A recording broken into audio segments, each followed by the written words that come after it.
Le décryptage de l'actualité économique vue de la rédaction d'Ecofin Télévision, c'est tout de suite et maintenant sur votre chaîne. Bienvenue dans l'essentiel de l'économie sur votre télévision.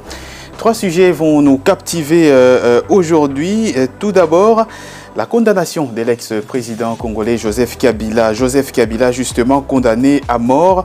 La haute cour militaire a prononcé son arrêt, un arrêt sans précédent pour trahison et crime de guerre, assorti d'une amende colossale de plusieurs dizaines de milliards de dollars américains pour les préjudices économiques et humains liés à la rébellion du mouvement du 23 mars, le M23.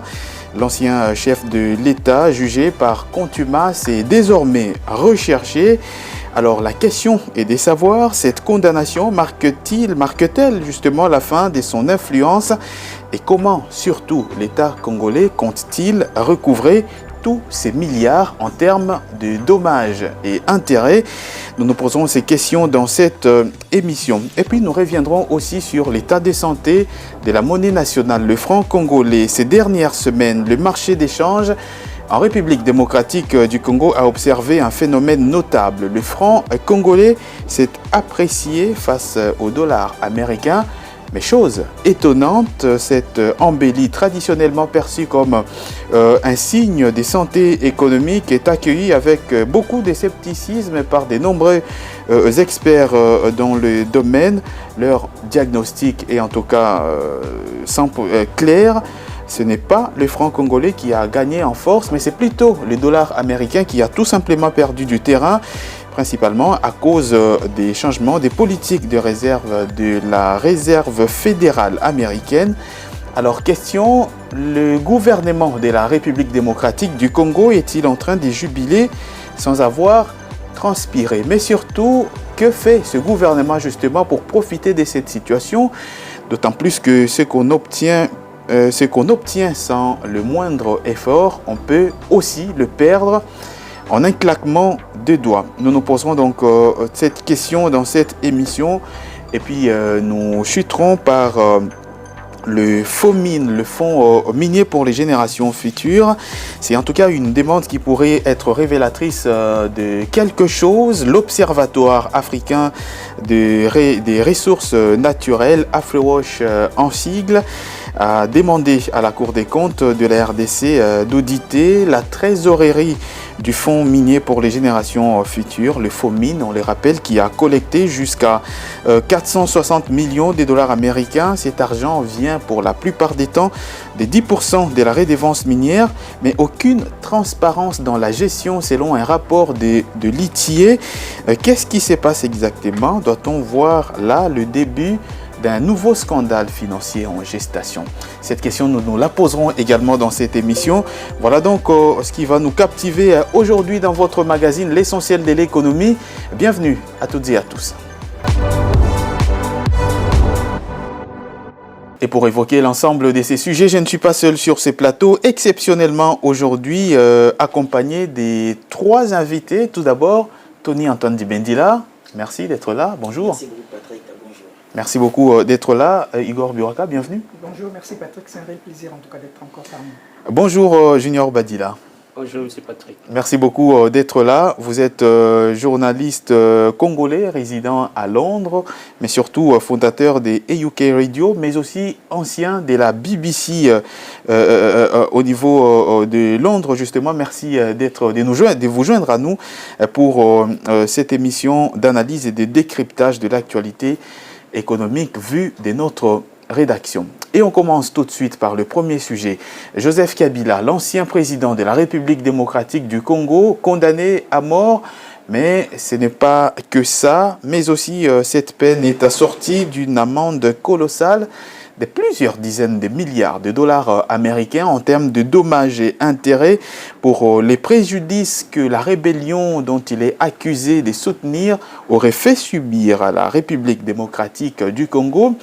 De quoi est-il question exactement et comment l'État peut-il faire pour recouvrer l'ensemble de ces milliards? C'est ce que nous allons voir dans cet élément et on se retrouve juste après pour en parler.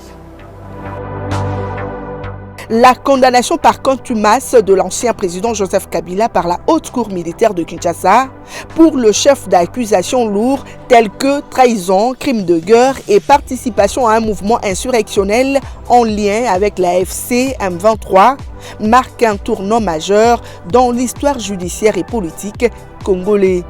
Au-delà de la peine capitale prononcée, une sentence dont l'exécution reste hypothétique étant donné la pratique du moratoire, même si ce dernier a été levé en 2024, c'est l'aspect financier du jugement qui retient également l'attention.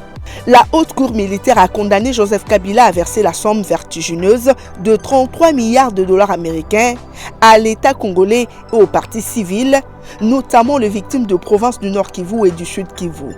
Pour mettre ces chiffres en perspective, 33 milliards de dollars représentent une somme qui dépasse de loin le budget annuel total de la République démocratique du Congo. Plusieurs observateurs soutiennent que cette sanction financière d'une ampleur inédite vise à atteindre 3 objectifs majeurs. D'abord, la somme représente la compensation civile et les dommages et intérêts destinés à réparer les destructions, le déplacement massif, le viol, les homicides et la paralysie des activités économiques imputables aux actions de groupes armés que l'ancien président est accusé d'avoir soutenues. Ensuite, bien que la condamnation porte sur des crimes de guerre et des trahisons, elle crée une base légale nationale pour entamer la procédure de recouvrement des avoirs massifs visant les biens et propriétés acquis illicitement par l'ancien président et son entourage. Si le verdict est un triomphe pour le symbole de la justice, son exécution soulève d'immenses défis pratiques cependant. Comment l'État congolais armé de cette décision de justice parviendra-t-il à identifier, saisir et rapatrier de biens et de fonds qui se trouvent probablement à l'étranger, souvent dissimulés via de montages financiers complexes? Cela nécessitera une coopération judiciaire internationale intense et l'activation de mécanismes de lutte contre les blanchiments d'argent. Le verdict est salué par le camp présidentiel comme un acte d'exemplarité, mais dénoncé par le proche de M. Kabila comme une instrumentalisation politique de la justice. Cette polarisation rend plus difficile la recherche d'un consensus national autour de la lutte contre l'insécurité. La condamnation de Joseph Kabila est un moment décisif pour la RDC. La peine de 33 milliards de dollars place l'enjeu du recouvrement des avoirs au cœur de la gouvernance et de la stabilité future du pays. C'est une déclaration d'intention retentissante, mais la véritable victoire se mesurera à la capacité de l'État à transformer ces chiffres symboliques en un fonds réel pour la reconstruction et l'indemnisation de victimes. Rebonjour Tony Antoine Dibendila. Bonjour Patrick. Merci beaucoup d'être là une fois de plus. Alors la première qu'on se pose, ce procès d'abord il s'est déroulé par défaut. Le défaut a été retenu dès le début de la procédure. Ça veut dire Joseph Kabila a été jugé par contumace en son absence effectivement. Alors est-ce que cet arrêt de la haute cour militaire de la RDC marque-t-il la fin de l'influence de Joseph Kabila en RDC? On est sûr déjà d'une chose, cette condamnation en tout cas très attendue parce que les procès étaient d'ailleurs largement médiatisés et très commentés dans l'opinion publique. On sait que Joseph Kabila était l'ancien président de la République démocratique du Congo. Il a jusqu'aujourd'hui un réseau très bien implanté à la fois dans le pays et dans la région, la sous-région. Et donc on attendait ce verdict qui a été repoussé. Une fois, il devait y avoir un verdict il y a quelques jours déjà. On sentait qu'il y avait également la pression autour de ces procès. Mais aujourd'hui, j'estime que la condamnation à mort reflète véritablement ce qui est fait sur le terrain. Déjà, on se souvient que l'ancien président, parce qu'aujourd'hui on sait que Goma c'est un terrain d'opération militaire. On a vu l'ancien président s'y rendre et échangé avec les forces ennemies. On a également suivi ses discours en Afrique du Sud et ailleurs. Il a ouvertement porté les combats du M23 AFC, qui est d'ailleurs classé comme un mouvement terroriste par les Américains. Il y a beaucoup de sanctions à la fois au niveau de l'Union européenne, par les Nations Unies, mais aussi les ISA. Et donc, c'était une suite logique, cette sanction, mais également, il y a l'ancien président est obligé de payer en fait, de payer quasiment plus de 50 milliards de dollars, mais à ce niveau-là, j'estime que c'est quasiment symbolique au regard du préjudice commis par tout ce qui se passe dans la partie est, les territoires occupés. Il y a pillage des ressources naturelles. Inutile de revenir sur les différents rapports des Nations Unies et des ONG internationales. Exactement. Donc à ce niveau aussi. Joseph Kabila, condamné au paiement de plusieurs milliards, dizaines de milliards de dollars américains. On sait que la rébellion du M23 occupe aujourd'hui des pans importants du territoire congolais, ce qui fait perdre à l'État justement plusieurs recettes fiscales notamment. Est-ce que cette amende, cette somme exigée par la justice congolaise est justifiable? Vous savez, on parle là d'une affaire pour être beaucoup plus pragmatique et concret, Tout à fait. 57 milliards de dollars américains, ce n'est pas rien, c'est vrai que la partie orientale de la République démocratique du Congo, avec des territoires comme Goma et Bukavu, représente, comme vous l'avez tantôt signalé ici, des territoires vraiment pourvoyeurs de recettes pour la République démocratique du Congo, alors placés sous, je dirais, commandement des rebelles. Il y a évidemment des frais qui échappent à l'État congolais. Mais le plus important, en fait, c'est la question qui taraude en tout cas mon esprit, c'est et quel mécanisme sera mis en place pour glaner, n'est-ce pas, ces fonds-là du condamné. Puisque déjà, quand on regarde bien dans le fond, évidemment, quand on regarde dans le fond, l'État se résigne le droit, n'est-ce pas, de confisquer les biens de l'ancien président congolais, encore sénateur à vie Joseph Kabila. Il se résigne le droit, n'est-ce pas, de prendre en otage tout ce qu'il a comme bien. Alors je me demande, je pose la question, est-ce que d'abord la personne qui a été jugée par contumace ne s'est jamais prononcée, ne s'est jamais présentée le jour du procès? Est-ce que cette personne aura en fait l'amabilité de verser à l'État congolais une affaire de 57 milliards de dollars, on parle de 57 milliards de dollars américains, une somme qui est quand même colossale, qui n'est pas rien, Patrick Lumbala. Donc c'est vrai, si d'un côté on ne sera pas peut-être, on n'a pas pris en otage ces biens, mais quand même ces biens ont été placés sous séquestre. On sait bien que Joseph Kabila a des biens, comme je l'ai tantôt souligné, des biens colossaux et qui en valeur représentent également beaucoup d'argent. Mais le plus important, c'est cette condamnation-là. Pourquoi? Parce que à l'auteur, il lui reproche au fait le soutien, n'est-ce pas, aux rebelles du M23. Vous savez ce que ces rebelles sont en train de causer désolation dans la partie orientale de notre pays, sémant de troubles, prenant en otage la pauvre population qui ne sait pas, n'est-ce pas, vaquer librement à ses occupations. Et donc, toutes ces désolations-là, je pense bien que c'est vrai que même si les frais ne compensent pas le mal qui est fait, mais quand même, il faudrait que cela montre que toutes ces personnes-là qui voudront peut-être rejoindre la rébellion, il y a au moins une sentence ou encore une punition qui leur sont réservées. Tout à fait. Junior Badila, vous qui évoluez à Londres, comment ce genre de décisions judiciaires peuvent être perçues au niveau de la communauté internationale? J'ai suivi pas mal de débats sur le plan international de ma BBC, Al Jazeera, et étant ici à Kinshasa. Ce qui est important, c'est de souligner d'abord, c'est un procès qui est caractérisé comme à caractère politique. Au niveau de la RDC, au-delà des considérations politiques, il faut tenir compte que c'est un contexte tout à fait particulier sur le plan sécuritaire. Tout à fait.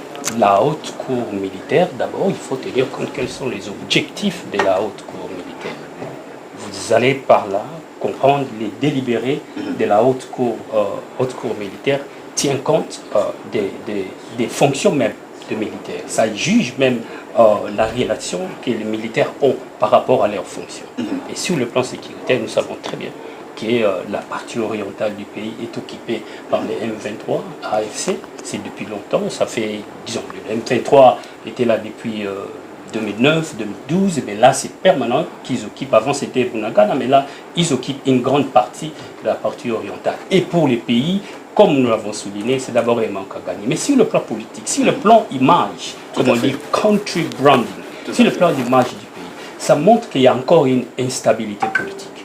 Déjà dans un pays, quand un ancien chef de l'État est jugé à ce niveau, comme on dit, death penalty, c'est-à-dire à peine de mort, s'il y a un problème d'instabilité politique, il faut régler. On parle aussi des accords de Doha, donc les délibérés même de la haute cour militaire, on doit les lier par rapport aux accords de Doha. Est-ce les accords de Doha qui, jusque-là, les accords des principes, il faut bien le préciser. Accords des principes. Accords des principes de Doha, ça soulevait un tout petit peu un regain de confiance dans le monde de l'échiquier international, même des finances internationales, comme quoi, avec ces accords des principes, si les deux parties, c'est-à-dire le gouvernement et les rebelles, arrivent quand même à se mettre d'accord autour des points de discussion, il y aura confiance des investisseurs. Donc, les délibérés de la haute cour, ce n'est pas encore un verdict, hein, c'est encore les délibérés. C'est un arrêt, qui ne donne même pas lieu à un appel. Ça ne donne pas lieu à un appel, mais il peut aussi, Joseph Kabila pourrait saisir l'auditeur général ou la cour constitutionnelle s'il trouve qu'il y a eu erreur matérielle. C'est ce qui est, il est garanti comme tout citoyen, il est garanti, il a encore ses droits.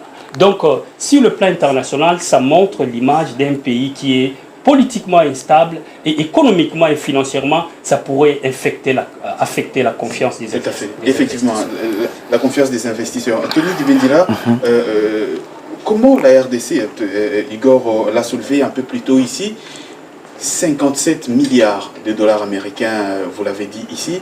Alors, comment l'État va faire pour recouvrer ces milliards, justement? Parce que une des capacités de l'État aussi, lorsqu'on condamne, c'est avoir cette capacité-là à recouvrer de cette amende-là de gré ou de force. Mais comment l'État va faire pour en avoir? Les procès de cette envergure, il faudra toujours laisser une fenêtre aux questions politiques. On sait que le contexte est volatile, on sait que dans les jours à venir, il pourrait y avoir dialogue, parce que déjà toutes les parties sont d'avis. Nous avons vu les acteurs de la SENCO qui ont fait la région, ils étaient même en France.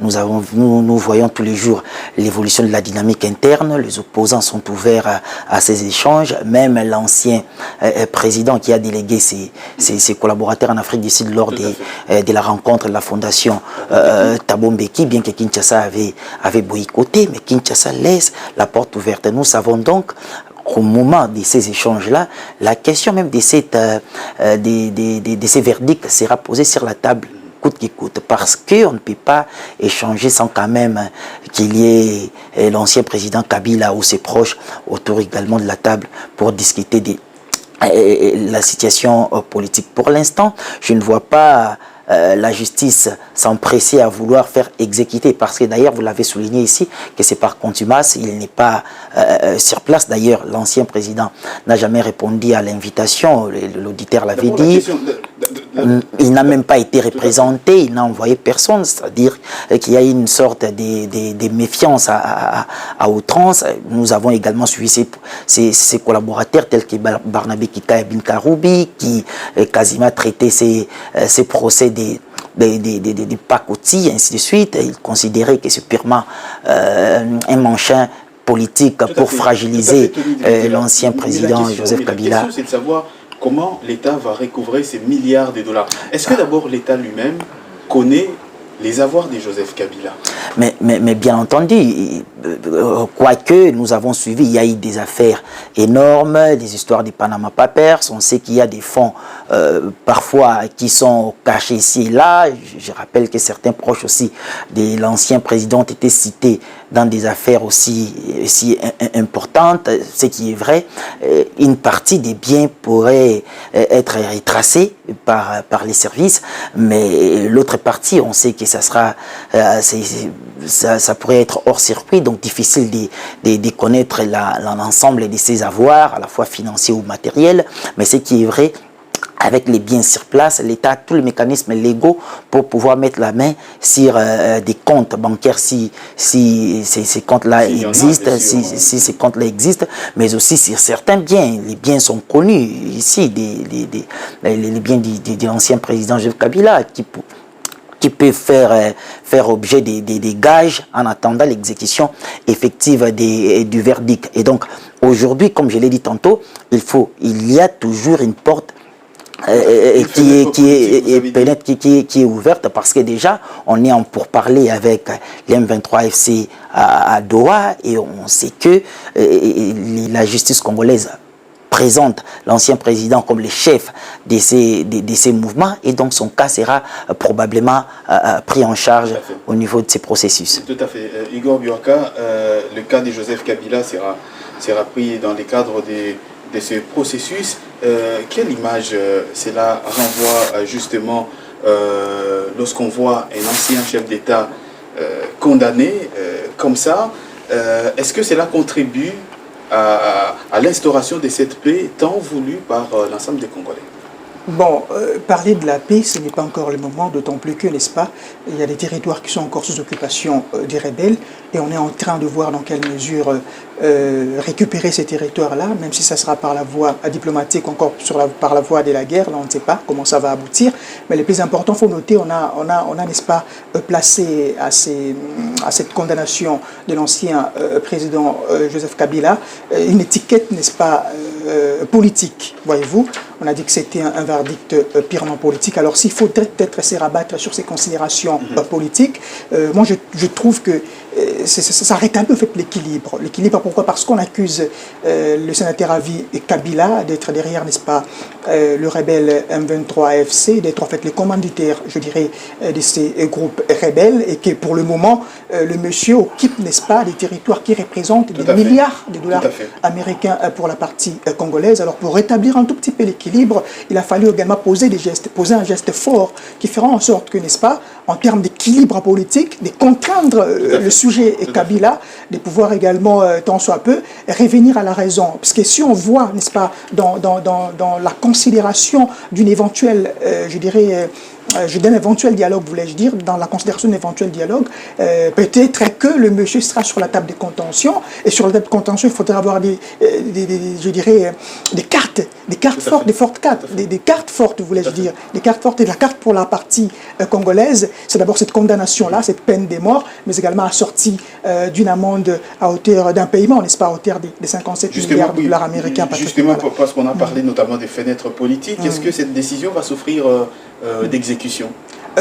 Souffrir d'exécution, alors, on a dit ici que fait, ça donne en filigrane vraiment, je dirais, un verdict beaucoup plus politique. Alors, sa décision ne va pas vraiment souffrir. Pourquoi? Parce qu'en politique, on peut perdre à droite et gagner à gauche. Voyez-vous, donc il y aura toujours une récupération implicite ou même explicite, et cela pourra se faire d'une manière comme d'une autre. On ne peut peut-être pas récupérer en termes de valeur monétaire ces 57 milliards de dollars américains, mais on peut le récupérer autrement. Mais le plus important, c'est d'abord de passer à la condamnation et de montrer que voilà, quoi que tu sois, quoi que tu aies été dans le passé, malgré ton statut, face à la justice congolaise, on est en tout cas soumis à respecter les dispositions légales. Tout à fait. Alors, Junior Badila, on termine ces sujets avec vous. Est-ce que, comme Igor vient de le dire, vous pensez aussi que c'est une manière pour l'État congolais de vouloir se donner quelques marges de manœuvre, quelques cartes en main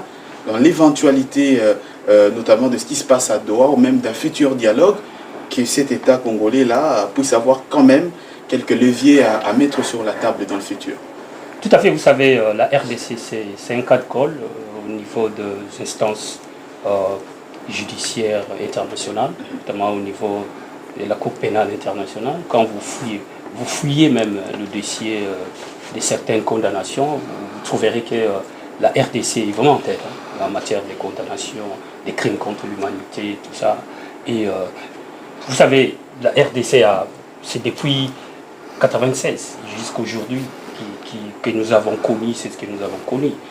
Les accords de Sun City avec 4 vice-présidents, c'est pour la première fois en Afrique qu'on a assisté ça. On a assisté ça ici en RDC. On a eu des déclarations comme quoi les politiciens congolais n'ont pas de culture, politique. Avec Abdoulaye Wade, vous vous souvenez, c'était en 2002-2004. C'était en 96-98, quelque chose de pareil. Donc c'est possible qu'il y ait ces procès ou ces délibérés de la haute cour puissent être traités de façon politique. Ça n'échappera pas.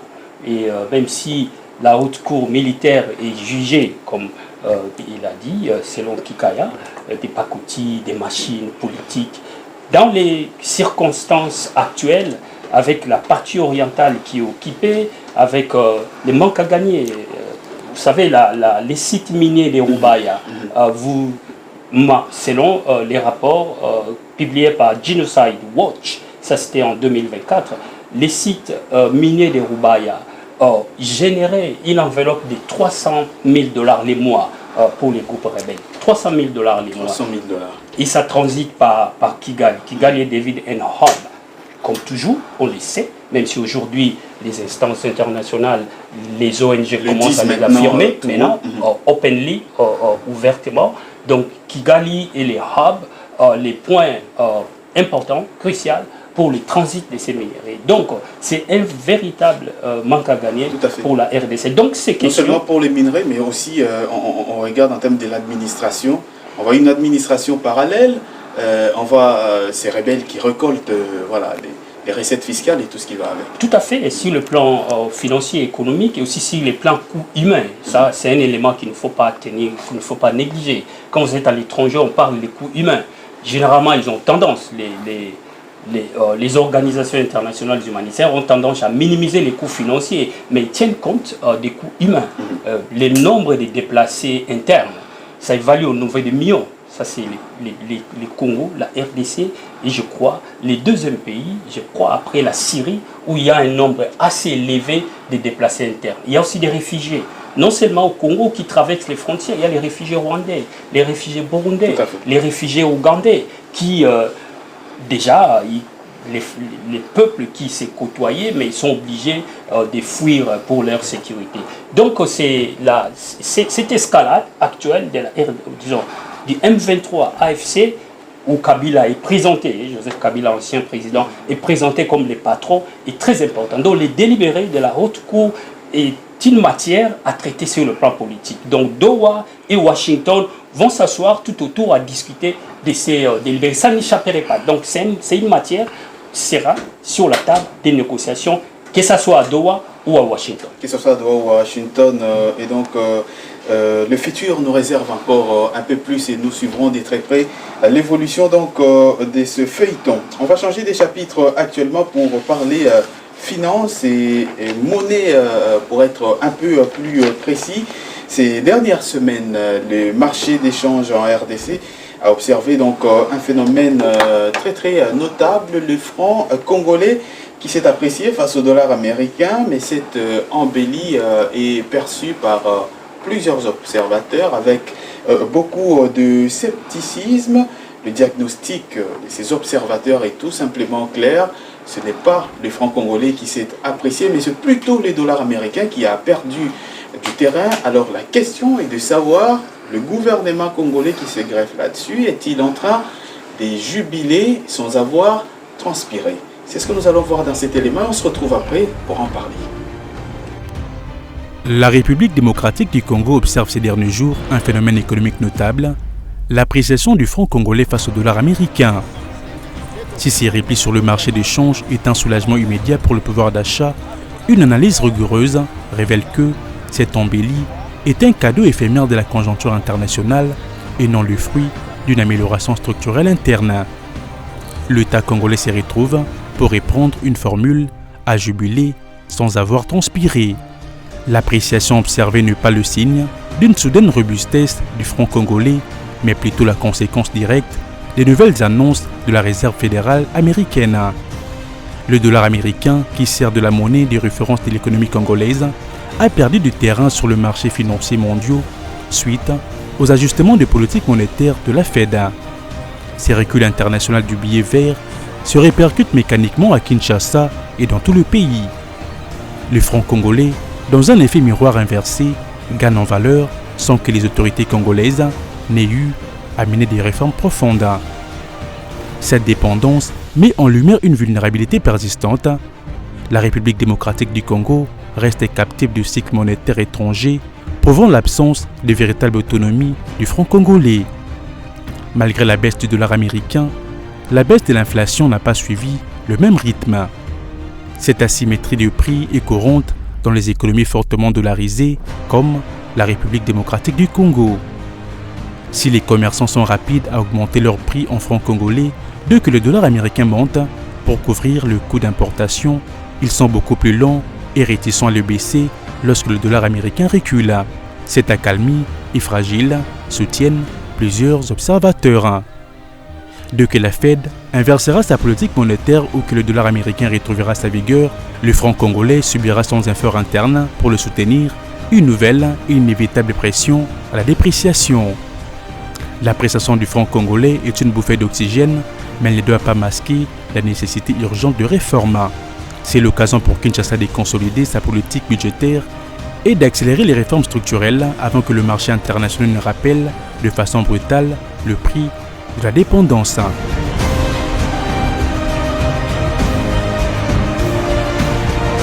Alors, Tony Antoine Dibendila, on vient de le voir, tout est étayé. Maintenant, on pense que le dollar américain ne s'est pas déprécié seulement par rapport au franc congolais. Enfin, le franc congolais ne s'est pas apprécié, mais c'est plutôt le dollar américain qui a perdu du terrain sur le marché monétaire international. Alors, le gouvernement a-t-il célébré quelque chose pour lequel il n'a pas fourni d'efforts?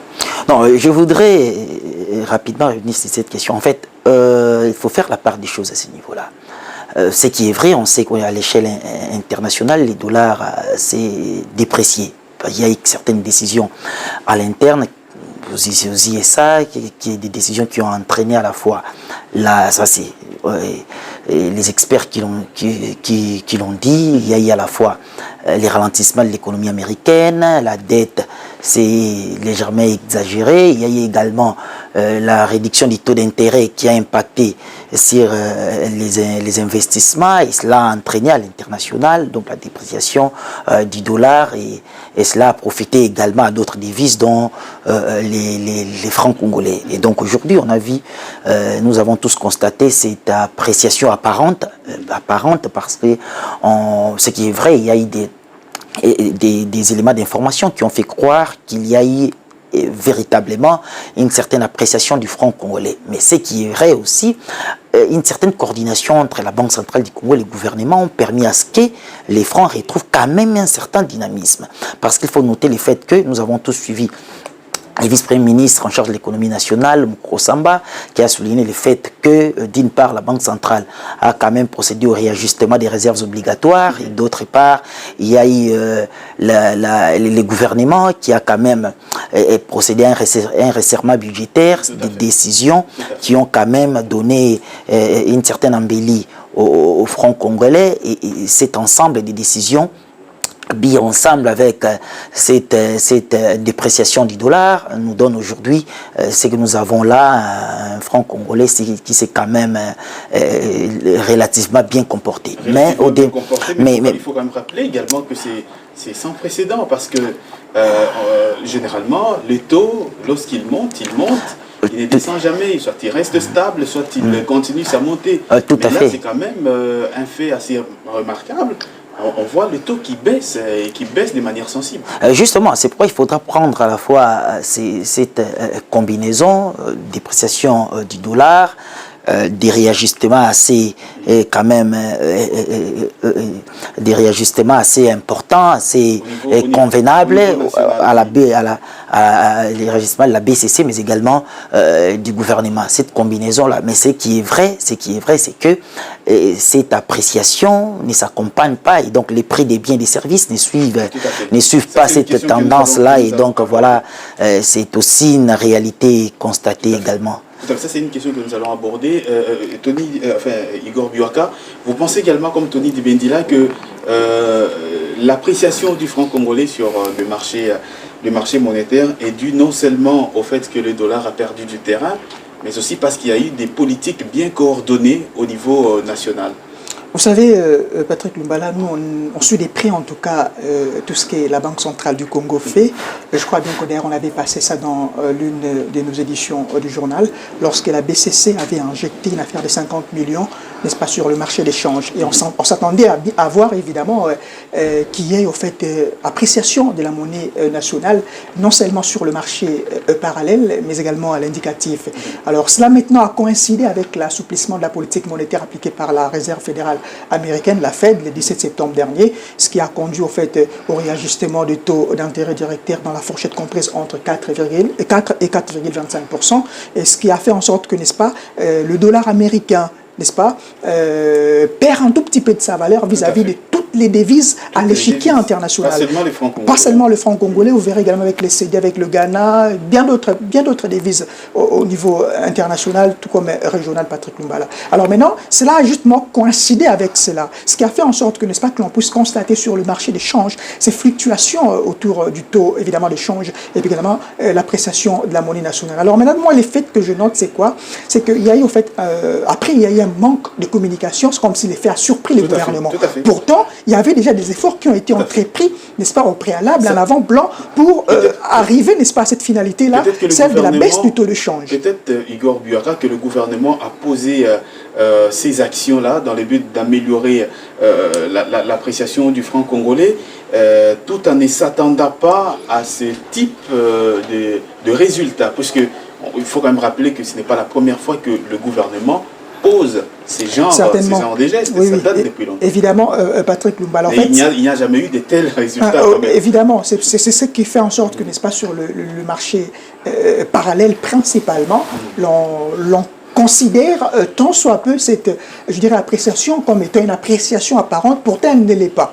Ce n'est pas une appréciation apparente, c'est vraiment une appréciation de la monnaie nationale vis-à-vis du dollar américain principalement. On se limite là, puisque vis-à-vis d'autres devises étrangères, on voit qu'il y a encore certains je dirais, redressements, certains reculs. Mais seulement, j'aimerais bien, peut-être que je vais chuter par là, Patrick Lumbala, j'aimerais bien que l'État soit beaucoup plus conséquent par rapport à cette appréciation-là. Pourquoi? Parce que pour éviter un tout petit peu de spéculations qui se font sur le marché, en fait, parallèle, Patrick Lumbala. Imaginez aujourd'hui, sur le marché parallèle, vous verrez un cambiste qui fixe le taux de change à 25, à 26, à 27, même dans les stations-service. Dans les stations-service, vous entrez dans des, je dirais, dans des, là où on vend sur des marchés, des grandes maisons, des supermarchés, des grandes maisons commerciales, là, vous voyez les taux à 28, s'applique à 28, etc. Du coup, on est perdu.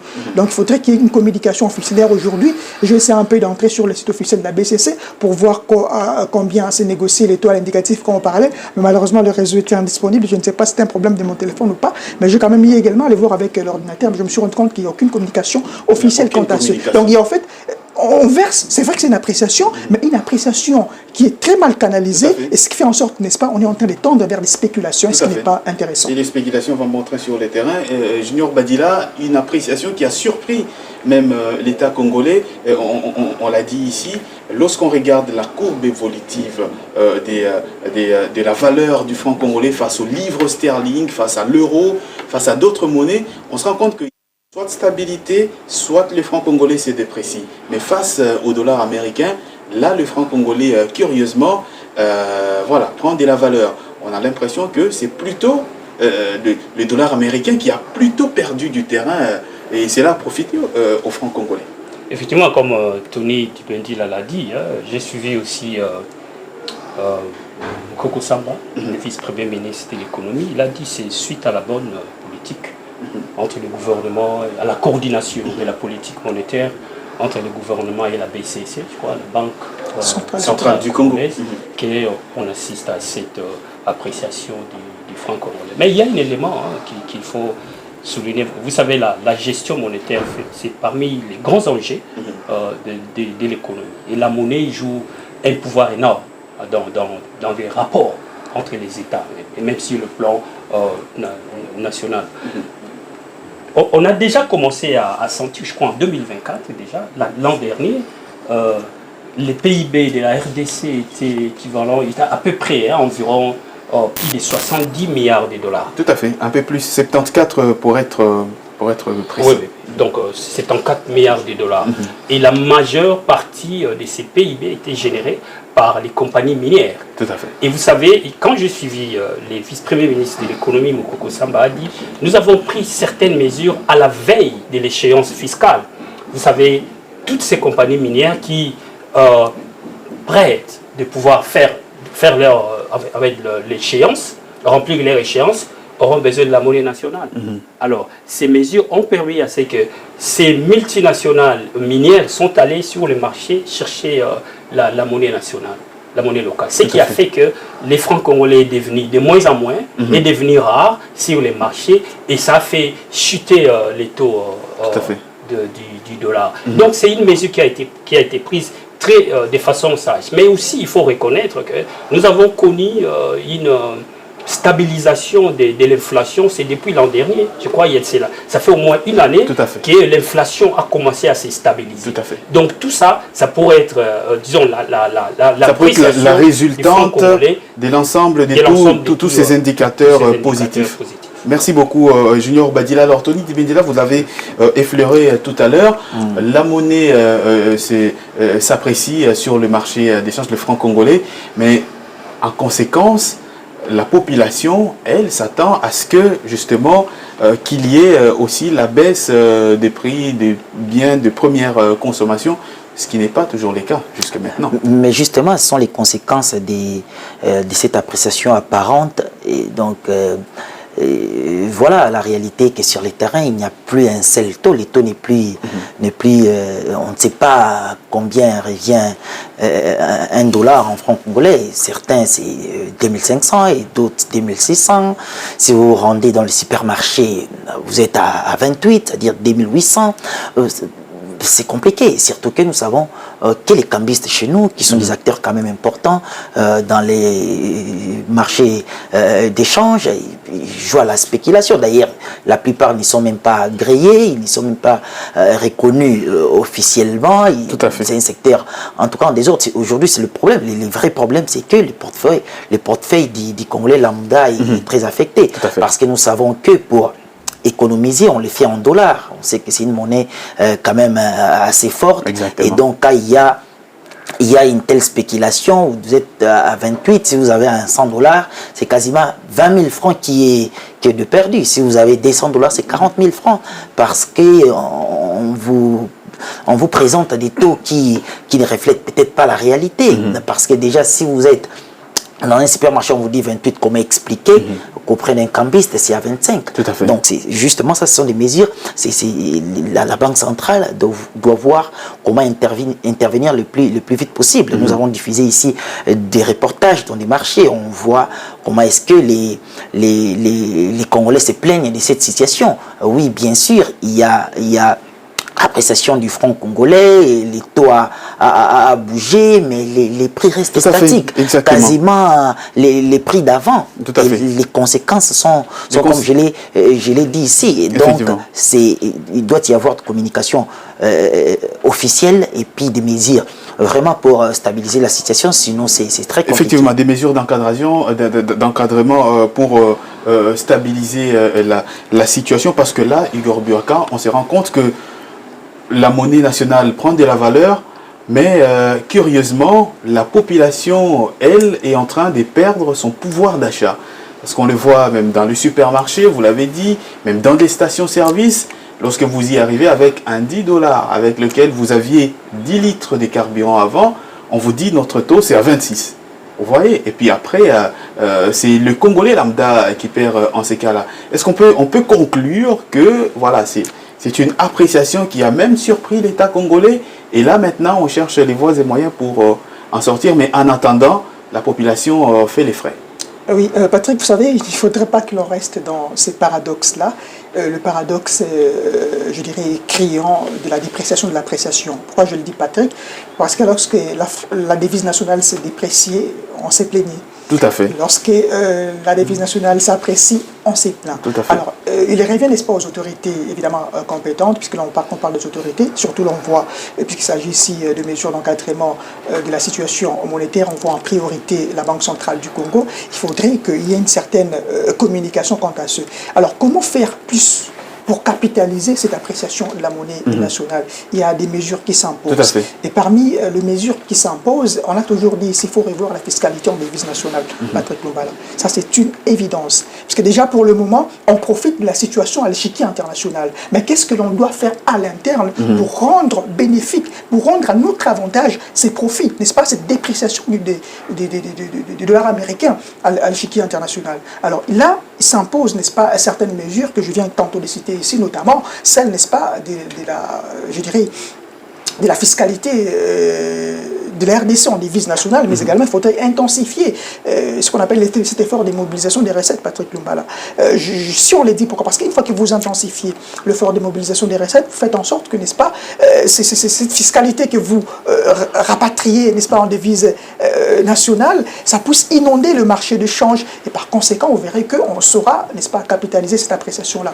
Mais au-delà de tirer profit, n'est-ce pas, de cette appréciation, il faudrait également que le prix suive. On l'a dit ici tantôt, Patrick Lumbala. Il faudrait que les prix suivent, il faudrait que cette appréciation ne soit pas en défaveur du pouvoir d'achat, mais que cette appréciation-là contribue à alimenter le pouvoir d'achat des ménages des citoyens congolais lambda. Patrick Lumbala, en fait, ça, c'est la réclamation, encore la recommandation phare peut-être à faire aux autorités, mais puisque les autorités conjuguent leurs efforts avec la Banque centrale du Congo, mais ce sera en fait de l'union de cette combinaison d'efforts que l'on pourra peut-être tirer profit de cette appréciation de la monnaie nationale sur le marché, tant parallèle qu'à l'indicatif. Effectivement, et c'est là justement, Junior Badila, que le ministère de l'économie qui régule notamment les prix sur le marché doit également intervenir pour voir comment réguler les prix proportionnellement au taux d'échange appliqué sur les terrains. Ce qui est tout à fait difficile, hein, je vois sur toute l'étendue du pays, le pays est quand même vaste, de pouvoir réguler la masse des prix à travers les pays, c'est quand même des mesures, je te dirais, où il serait très important d'injecter quand même un budget colossal pour les contrôles. Je me rappelle en 2016, quand le Royaume-Uni est sorti de l'Union européenne, il y a eu cet aspect, on appelle ça des variables psychologiques. Il y a eu cet effet spéculateur qui a fait que la livre sterling a chuté par rapport à l'euro, par rapport au dollar. Pourquoi? C'était des effets spéculateurs. Alors, c'est là où la Banque centrale joue un rôle très important. Parce que quand vous avez la chute de la monnaie nationale, c'est là qu'elle entraîne directement l'inflation et directement ça affecte négativement les paniers de la ménagère, comme on appelle ici. Alors là, l'État sera obligé de pouvoir renégocier les contrats avec les travailleurs, notamment dans les fonctions publiques, et les privés aussi seront en mesure de pouvoir réajuster leur salaire en tenant compte de l'inflation. Alors ce qui est très important, moi je pense, c'est d'abord de jouer sur cette épée, sur l'effet spéculateur. On a parlé, Tony a parlé de l'effet de communication, de l'aspect communicationnel, qui est très important au niveau de la Banque centrale du Congo. Quelle est la politique communicationnelle en matière de la gestion monétaire pour stabiliser, pour garder en fait ces cas de la stabilisation de l'inflation? Ça, c'est un élément très important. Vous savez, aujourd'hui, les grandes puissances ne sont plus dirigées par les politiques. On voit les Labour Party, on voit les conservateurs, mais les grandes nations aujourd'hui sont dirigées par des multinationales, sont dirigées par des groupes financiers.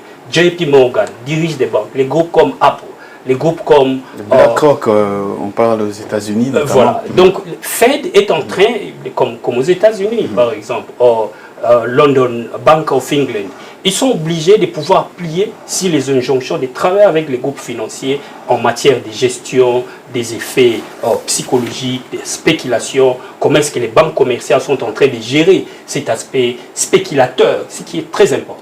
Ce qui est très important justement, et nous suivrons tout cela sur Ecofin Télévision et voir justement si le gouvernement pourra faire quelque chose pour effectivement concilier l'appréciation d'une part, mais aussi l'inflation de l'autre part. On va passer tout de suite à notre dernier sujet de cette émission.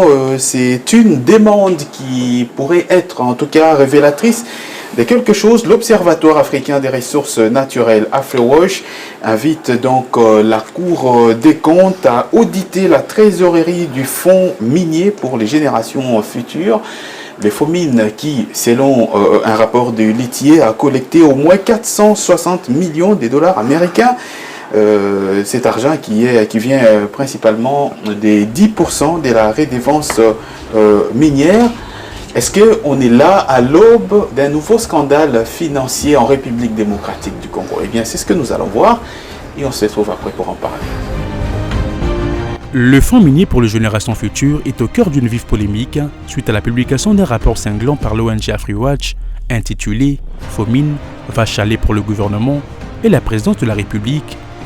Face à ce qu'elle qualifie de gestion opaque et chaotique, AfriWatch enjoint solennellement la Cour de compte a audité la trésorerie du fonds depuis 2018 jusqu'à ces jours.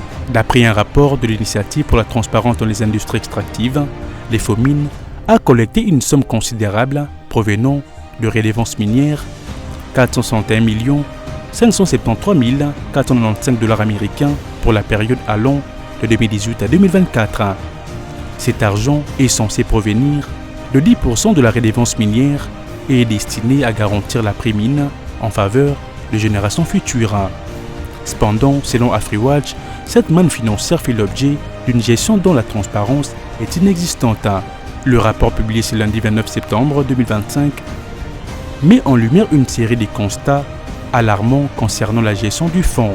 Dépenses de fonctionnement exorbitantes, le frais de fonctionnement fixé à hauteur de 20% de fonds sans juger excessif par l'ONG.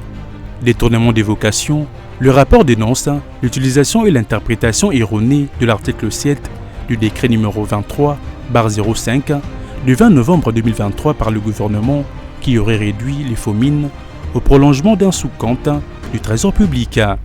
Projet hors objectif, plusieurs projets financés sur décision et injonction du gouvernement ne s'alignent pas aux objectifs principaux du Fomine ni aux règles d'investissement prévues. Baisse illégale de la redevance, l'ONG pointe du doigt de la baisse illégale de la quote-part de la redevance due aux Fomines, passée à 10 à 8%. Manque de transparence chronique, le Fomine ne publie ni ne transmet au ministre de Mines et à la CTCMP les informations cruciales que sont le rapport d'activité, le rapport d'audit, les états financiers, les projets financés, le placement bancaire et le charge d'exploitation, contrevenant ainsi aux articles réglementaires. Il est important de rappeler que le Fomine a pour mission principale de constituer des richesses matérielles ou financières afin de contribuer à la pérennisation de la recherche minière et de garantir la prémine pour les générations futures. Pour y parvenir, ces activités sont clairement définies. Financer la recherche minière via le Service géologique national du Congo, placer des fonds dans des institutions financières pour gérer des revenus, financer des projets de développement durable liés à l'industrie minière et prendre des participations dans les entreprises de transformation locale et de diversification de l'économie nationale. Face au constat d'AfriWatch, il apparaît que ces objectifs fondamentaux sont mis en péril par la gestion actuelle. C'est pourquoi l'ONG insiste sur la nécessité d'un audit de la Cour des comptes pour faire la lumière sur l'utilisation de ce quelques 460 millions de dollars américains. Igor Biorka, on vient de le voir dans cet élément justement, le Fomine, pour ceux qui nous suivent d'abord, c'est quoi le Fomine et c'est quoi son rôle? Vous savez, Patrick Mbala, sur la question, je serai beaucoup plus simple et surtout prosaïque. Il faudrait donc considérer ici le fonds minier pour les générations futures comme étant une caisse d'épargne où est générée ou n'est-ce pas dirigée les 10% n'est-ce pas des redevances minières que les sociétés minières n'est-ce pas versent à l'État congolais. Alors le rôle n'est-ce pas de Fomine, il joue un rôle, je dirais, centralisateur. Un rôle centralisateur, pourquoi? Parce que c'est au regard de ces rôles-là que l'on peut déterminer l'efficacité de son action. Voyez-vous, Patrick Mbala. Alors, parlant en fait de ces rôles-là, j'aimerais bien en fait revenir sur quelques missions régaliennes qui lui sont assignées, Patrick Mbala, comme celle de financer le projet, n'est-ce pas, de recherche exclusivement dans le domaine minier, mais également de placer, n'est-ce pas, ses actions dans des institutions bancaires, justement, à son profit pour générer plus de revenus, mais également de financer le projet de développement, je dirais, durable, toujours dans le domaine de l'industrie minière et d'être à forte, je dirais, à faible proportion, de financer quelques projets, je dirais, liés à la diversification de l'économie nationale. Alors, de votre question, Patrick Mbala, il y a une autre interrogation qui taraude mon esprit, c'est celle pour laquelle AfriWatch s'est prononcé. Tout à fait. Parce qu'on est en train de juger. Il faut qu'on audite la trésorerie du fonds minier. Il faut auditer il n'y a pas de transparence. Il n'y a pas de transparence. Il n'y a pas de transparence. Et puis, du coup, ils ont retracé une période alors 2018 à 2024, où on s'est rendu compte qu'une enveloppe de plus de 650 millions de dollars américains échapperait donc à l'État. Pourtant, on sait bien que ces fonds-là, cet établissement public... C'est pour les générations futures. C'est pour les générations futures. On est en train de sacrifier toute une génération. On est en train de sacrifier toute une génération. Et donc, le fait que AfriWatch demande, je dirais, un audit, pour moi, l'audit n'est pas un scandale. Un audit, ce n'est qu'un mécanisme de contrôle par le biais duquel l'on peut infirmer ou confirmer l'irrégularité s'il y a ou non. Mais déjà, le rapport des litiers parle... Manque de transparence. Alors, manque de transparence, Patrick, il vient ici d'énumérer quelques-unes de ses missions régaliennes. Alors, je prends une. Financer le projet de recherche lié dans le domaine minier ou encore dans le secteur minier. Alors, on se pose la question de savoir si financement il y a, il s'agit de quel financement et quels sont ces projets qui ont été financés par FOMIN dans le domaine minier. Tout à fait. Et là vient évidemment, je dirais, la nécessité d'auditer justement, et la question de la transparence. Et la question de la transparence se pose là-dessus, Patrick. Donc, on a comme l'impression que la recommandation d'AfriWatch pour auditer, n'est-ce pas, FOMIN, moi je trouve que c'est une très bonne mesure. C'est une très bonne mesure. Ça permettrait en fait d'élaguer quelque peu les zones d'ombre autour de sa gestion que l'on qualifie d'opaque, même si, n'est-ce pas, les dirigeants, encore les animateurs de cet établissement public récusent toute... je dirais, tout fait, n'est-ce pas, lié à la non-transparence des gestions publiques. Exactement. Tony Antoine Dibendila, on parle quand même des 460 millions de dollars. Alors, le rapport des litiers pointe du doigt un manque criant de transparence dans la gestion de ces fonds. Est-ce qu'on est là, à l'aube de nouveaux scandales financiers dans le pays, comme on en a déjà entendu assez parler? Bon, en fait, quand on parle des FOMIN, il faudra directement voir l'opacité de la mégestion. L'opacité de la mégestion. Tout à fait. Je vous rappelle qu'en 2024, l'inspection générale des finances sous les chefs des services Gilles Alinguete avait établi un rapport de gestion de ces fonds miniers. Et je me souviens que M. Alinguete avait explicitement demandé la mise à l'écart du DG Faustin Biringanini, qu'il a accusé de gabegie financière, des dilapidations des fonds des FOMIN, mais aussi la mauvaise gestion. Parce qu'à l'époque, il y a eu une affaire, en fait, les DGA avaient procédé à l'achat de plusieurs véhicules et d'un terrain pour les cadres, en utilisant les fonds des FOMIN, et ça a été scandaleux. On se souvient que le ministre à l'époque avait également mis à l'écart, c'était je crois Antoinette Samba, elle avait mis à l'écart les DG pour question de vérification. Et au-delà de ça, on sait comment est-ce que ça fonctionne, la gestion même du personnel. Il y a eu un autre scandale. C'est-à-dire la mégestion au fonds minier pour les générations futures est quasiment normalisée aujourd'hui. En fait, lorsqu'il y a eu suspension de ces DG-là, mais après, qu'est-ce qui s'est passé? Il y a eu des nominations et des avancements en grade en désordre. Lorsqu'il est revenu, lui aussi, qui a été suspendu, il est venu trouver un dossier assez complexe. Et on est allé en complications et complications. C'est aujourd'hui la suite de ces histoires-là. C'est-à-dire l'opacité de la gestion dans les fonds miniers, c'est bien connu à l'IGF et par certaines institutions de contrôle en RDC. Aujourd'hui, s'il y a appel pour auditer la gestion, appel fait par AfriWatch, c'est une suite logique et normale. Il n'y a pas longtemps également, je crois en 2025, il y a eu des prêts, certaines autorités ont paraît-il prêté de l'argent. Nous avons tous suivi dans le média. Paraît-il prêté de l'argent auprès des FOMIN pour des projets qui ne cadraient pas avec les fonds miniers. On se réserve de citer nommément à ces autorités. C'est ça justement le problème. Il faudra aller au fond, il faudra auditer. C'est un appel qu'il faudra prendre vraiment au sérieux, parce que nous savons tous que les fonds miniers est destiné aux générations futures. Il faudra imaginer l'après-mine. Qu'est-ce qu'il faudra? Il faudra donc aujourd'hui aujourd'hui investir Tout à fait. dans des projets qui permettront d'autres projets aux Congolais de bénéficier. Parce qu'après, les minerais sont épuisables. Lorsqu'il n'y en aura plus, qu'est-ce qu'on aura à faire à nos trous qui seront partout dans les Katanga ou dans les Kivu? C'est-à-dire qu'il faudra aujourd'hui avoir un projet une vision à long terme qui pourra nous permettre de savoir qu'est-ce qu'il faudra faire après mine. C'est ça justement le travail des mines pour constituer des fonds, constituer des moyens financiers importants pour en fait faire face à ce qui va nous arriver après mine. Mais ce qui se passe aujourd'hui et qu'il y a dilapidation des fonds au lieu de penser aux générations futures, raison pour laquelle Fomine a été créé. Mais bizarrement, aujourd'hui, ces fonds-là épargnés sont utilisés par les responsables. Aujourd'hui, c'est ça justement le vrai problème. Et c'est ça justement le problème. Et d'ailleurs, le rapport Junior Badila d'Afriwatch intitulé « Fomine va chialer pour le gouvernement » et la présidence de la République. Les faits évoqués dans ce rapport sont notamment que plusieurs projets financés sur décision ou injonction du gouvernement ne s'alignent pas aux objectifs du Fomine et aux règles d'investissement. Ce genre de pratiques, ça renvoie quand même une image pas du tout réduisante du pays à l'extérieur où vous vivez en particulier. Tout à fait. Tout est parti du rapport de, je crois, la Sentinelle et Afriwatch. C'était en juin 2025, sur l'opacité dont on parle ici, dans la gestion des fonds.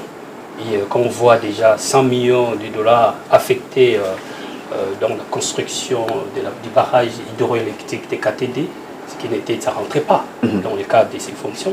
Je crois qu'il y a eu aussi 100 millions de dollars placés sous forme de souscription à des obligations émises par la Banque centrale. Tout à fait, tout à fait. Et on parle également des frais de fonctionnement arrêtés à hauteur de 20%, ce qui est très exorbitant. Très exorbitant. Et suite à ces rapports de l'IGF, je crois Faustin Biringanine a été suspendu, puis plus tard rétabli dans ses fonctions. Mais la question qui se pose, je pense dans l'organigramme même du Fomine, il y a le commissaire aux comptes. Et quel est leur rôle? Qu'est-ce qu'ils font? Quel est leur rapport? Parce que ce sont eux qui sont censés vérifier même l'état financier du Fomine. Mais quel a été leur rapport sur le plan interne? Ça, c'est un élément important. Vous avez souligné sur le plan de la gestion. Vous avez, on dit toujours, les Congo est scandale géologique, voilà. Et mais quand on voit les rapports, il y a un contraste parce que sur le plan de l'indice du développement humain, nous sommes parmi les derniers. Donc les ressources générées par les mines ne reflètent pas les niveaux de vie de la population. Donc c'est l'image qui offre sur le plan international comme un spectacle désolant. Un spectacle désolant sur la mauvaise gestion des ressources où les citoyens eux-mêmes ne bénéficient pas de ces ressources. Et cela aussi affecte l'image sur le plan international des investisseurs. Les investisseurs qui aimeraient venir investir auprès de vous. Vous savez, quand la plupart des délégations ministérielles qui vont à l'étranger ces derniers temps, vous voyez dans les télés, là, dans des rapports, ils assistent dans Diaspora Investing, venir investir au Congo. C'est bien de pouvoir organiser des forums, des ateliers, des conférences internationales, inviter des multinationales à venir. Voilà, nous sommes Pays Solutions, nous sommes prêts à venir investir chez vous, mais ça doit commencer par la bonne gestion des ressources financières. Aller dehors, parce qu'ils voient, ils lisent, ils nous écoutent, ils voient tout ce qui se passe au Congo en matière de gestion, comment est-ce que nous gérons nos ressources. Effectivement. Merci beaucoup, Junior Badila. Je pense qu'on est arrivé à la fin de l'émission, puisque justement nous avons dépassé largement. On aurait dû faire un deuxième tour, mais malheureusement, tout en rappelant que parmi les faits justement évoqués dans les rapports d'Afriwatch et de l'ITIE, on reproche également le manque de transparence dans la gestion du Fomine qui ne publie pas et ne transmet pas au ministère des Mines et à la CTCPM de manière trimestrielle les informations telles que les rapports d'activité, d'audit, les états financiers, les rapports financés, les projets financés, le placement dans les banques, les charges d'exploitation conformément justement à la loi en vigueur. On comprend donc que la mégestion a vraiment élu domicile et s'est même procuré un trône de faire dans le FOBIN. Merci beaucoup Tony Dibendila. Merci beaucoup Junior Badila. Merci beaucoup Igor Biwaka d'avoir été justement dans cette émission. C'est terminé pour aujourd'hui. Le prochain rendez-vous est pris très prochainement sur votre télévision pour un autre round d'analyse de l'actualité économique vue de la rédaction d'Ecofin Télévision. À très bientôt.